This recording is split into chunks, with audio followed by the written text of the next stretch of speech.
¿Por qué alguien que vive en Ecuador, o sea yo, se preocupa por Israel? Ambos países están separados por 2 continentes y un océano. Lo que sucede en Tel Aviv tiene poco o nada que ver con lo que sucede en Cuenca.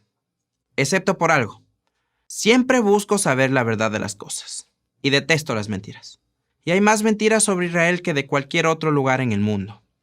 Me he dado cuenta de que si crees las mentiras sobre Israel, vas a creer cualquier otra mentira. Y si sabes la verdad acerca de Israel, vas a entender la verdad de la mayoría de las cosas. En otras palabras, Israel es una especie de detector de mentiras. Falla esta prueba y caerás en un mundo fantasioso lleno de falsedades. Sé que es una afirmación muy atrevida, pero la sostengo, y ni siquiera soy judío. De hecho, solo hay cerca de 1000 judíos viviendo en todo Ecuador. Ustedes se preguntarán, ¿cómo fue que Israel atrapó mi atención? Fácil. Israel es difícil de ignorar, no importa dónde vivas. ¿Conoces a alguien que no tenga una opinión acerca del país judío? Fue así entonces que durante la escuela secundaria, Israel atrajo mi atención. Y comencé a investigar. Al principio pensé, este es un lío bastante complejo. ¿Fue Israel víctima o agresor en el Medio Oriente?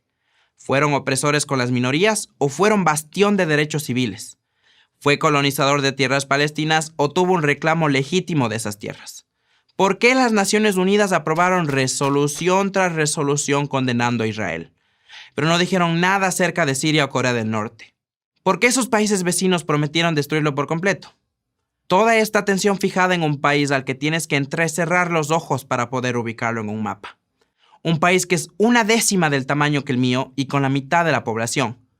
Todo fue muy confuso, así que seguí buscando respuestas. Y mientras más investigaba, las cosas parecían más claras. Israel goza de libertad de expresión y prensa libre. El poder judicial es independiente y tienen elecciones limpias, mientras que sus vecinos no. Las mujeres tienen igualdad de derechos y son activas en todos los campos profesionales, incluyendo el militar. Eso no pasa en sus países vecinos. Ni tampoco esto. Tel Aviv organiza uno de los desfiles por el orgullo gay más grandes en el mundo. Y el único en Medio Oriente. 1/5 de la población de Israel son árabes musulmanes. De hecho, tienen su propio partido político.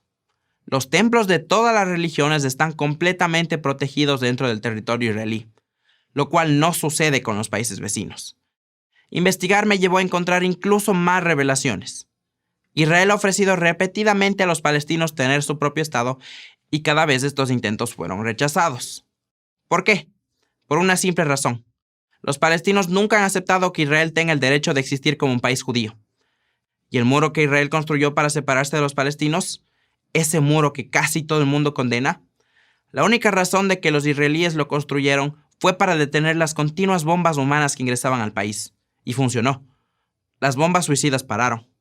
Todo esto no es difícil de encontrar, así como tampoco es difícil encontrar información, pese a la falta de cobertura por los medios occidentales, sobre la cantidad de sirios que huyeron hacia Israel durante la guerra civil para curar a sus heridos y salvar sus vidas en los hospitales de Israel. Entonces me pregunté, ¿por qué no todos se dan cuenta? Y luego entendí de que Israel es como el norte de la verdad, una forma de ajustar nuestra brújula moral. Si no podemos ubicarlo, te garantizo que te perderás en un mar de mentiras. ¿Cuántos misiles más tiene Hamás que lanzar? ¿Cuántas veces más Irán tiene que amenazar con desaparecer Israel de la faz de la tierra para poder entenderlo?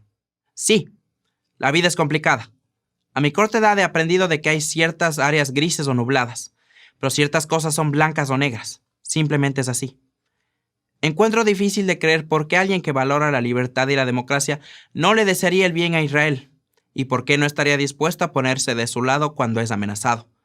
Supongo que no todos están interesados en conocer la verdad.